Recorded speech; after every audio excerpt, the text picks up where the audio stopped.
Thanks for the opportunity to address the forum. As mentioned, I lead employee experience for Wipro and have experiences in sectors like consumer product goods, healthcare, digital, and different geographies in a variety of primarily HR roles. So technology and employee experience is a topic that is very close to my heart. And if it weren't for that, I wouldn't be up at 4:30 a.m. talking to all of you.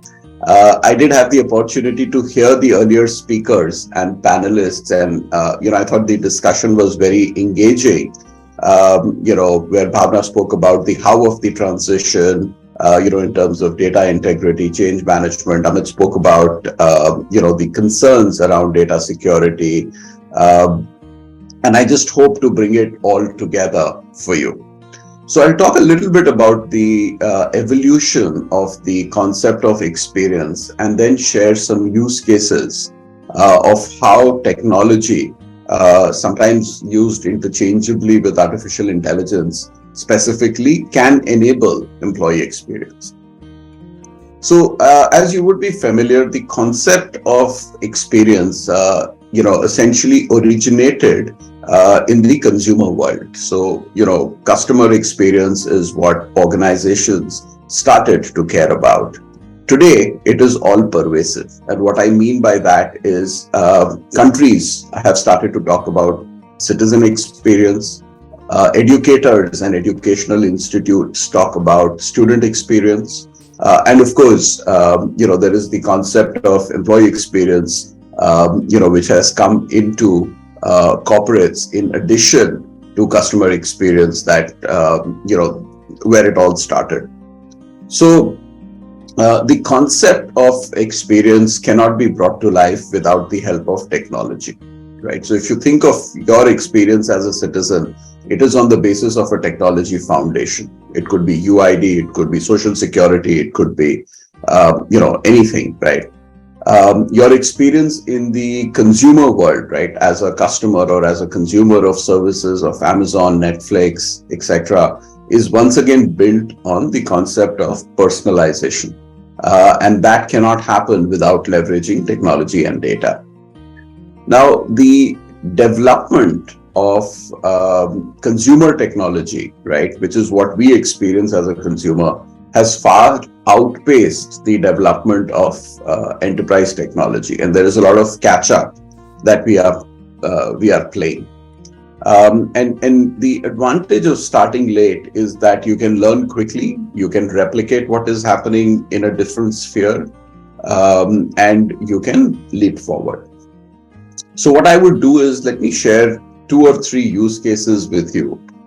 In full disclosure, it is influenced by areas where we have been able to translate certain concepts into use cases at Wipro.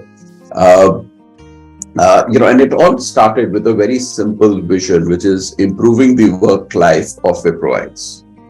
How we intended to bring that home was really a couple of pieces. How do we enhance, building connectedness, belongingness, and pride?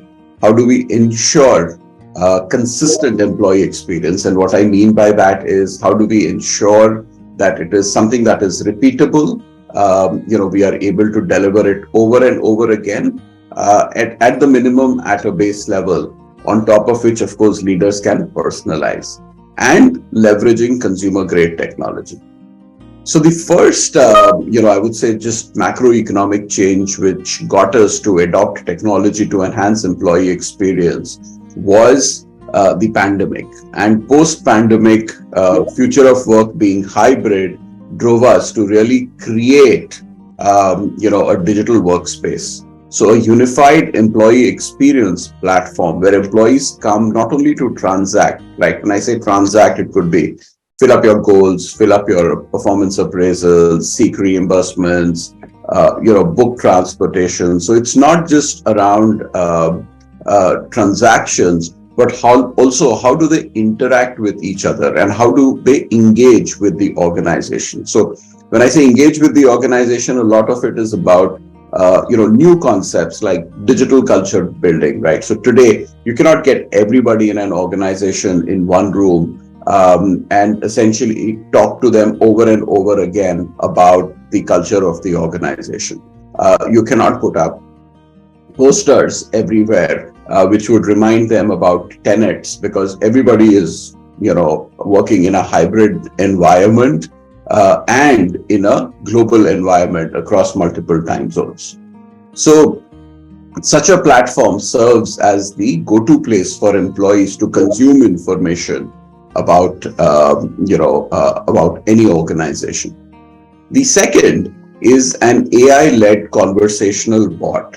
So we have close to 100,000 users on it, and this serves, it serves two purposes. So one is a deflection tool, which is it retrieves information that has been organized and put in on the employee experience platform, right? So it also enables you to perform transactions. And what I mean by that is, if one were to apply for leave, one were to seek a reimbursement, so it enables me as an employee to carry out my tasks in the course of work, right? Just the way I would while chatting with a colleague, or without getting entangled in the complexity of multiple applications and where do you go for what. Now, in the past, when everybody worked, at an office location, you could tap your neighbor and ask them on how to do things. But today, that's not possible, and you're not going to set up like a meeting with somebody just to go over some of these very basic things.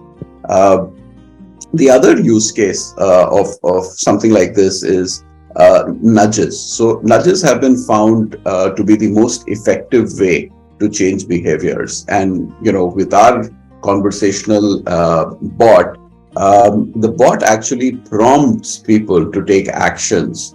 Like I could get a prompt on approvals that are pending with me, things that you need to complete, conversations that you need to schedule. And again, all of this happens in the flow of work. So once you have a platform of this nature, you can introduce, what we commonly know as large language models like ChatGPT-like features for enterprise on top of it, where the bot actually operates like a human. So it also reacts to, it has emotional reactions as well, in addition to being a transactional bot. The last is, and I heard Bhavna speak about the importance of data quality, right? So we have multiple listening platforms. What we are attempting to do is to link those platforms to enable building analytical models that can give more precise insights to people leaders, enabling their effectiveness and impacting the experience of their team members. So capturing data in a standard format on common platforms are very critical to creation of data and analytical models. So in the most advanced form, think of it that leveraging all the data that sits on this platform, you would be able to create what are the traits of a successful people leader or of a leader in any specific organizational context.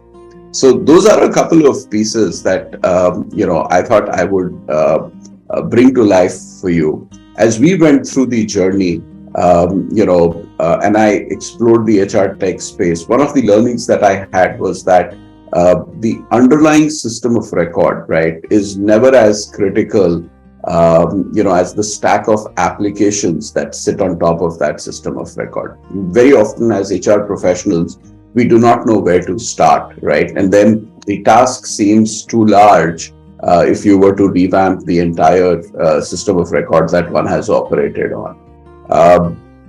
So there are a lot more use cases in talent acquisition, in onboarding, in multiple employee transactions, leveraging, technologies like, of course, AI, but also OCR, RPA, etc. But I thought I would highlight, these three in a little more depth to get you thinking about where can you use technology in your own organization.